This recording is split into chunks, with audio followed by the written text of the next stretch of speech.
Mira, un ictus és un accident vascular cerebral, que vol dir que hi ha una zona del cervell que ha deixat de rebre flux sanguini. La clínica més habitual més habitual, hi ha moltes maneres de manifestar-se un ictus, però la més fàcil de reconèixer és quan hi ha problemes de la parla, algú que o bé no pot parlar bé o no t'entén quan li parles, o de mobilitat, no? La mobilitat d'un braç, d'una cama, normalment és un hemicós, no? Un dels dos costats, o un costat esquerre o un costat dret, i a vegades també pot fer algun tipus d'alteració visual, tot i que aquest potser és més difícil d'identificar. Clar, els factors de risc per l'ictus són els factors de risc cardiovascular, la hipertensió, el colesterol, el sucre, el tabac, no? Tot això, la diabetis, em refereixo al sucre, tot això són factors de risc. Sí que és veritat que el més important en un ictus sobretot és actuar molt ràpid. Si algú identifica un ictus en una persona, en un acompanyant o en ell mateix, no fer allò de, bueno, m'espero a veure si se'm passarà, no, error.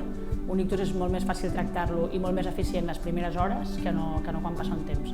La manera més ràpida d'atendre, si avises l'ambulància, és perquè ja hi ha tota una xarxa d'hospitals que estem coordinats, el codi ictus que es diu, que ja fa que si la mateixa ambulància que et recull, encara que no hi vagi un metge, que hi vagin dos tècnics sanitaris que estan perfectament formats per identificar-ho, identifiquen algun d'aquests símptomes o creuen que pot tractar-se d'un ictus, directament et traslladen a un hospital terciari. El terciari em refereixo que són els hospitals grans que tots coneixem i que allà tenen disponibilitat de neuròleg presencial i de radiòleg, perquè el més important és fer una prova d'imatge, confirmar diagnòstic i fer el tractament quan abans millor.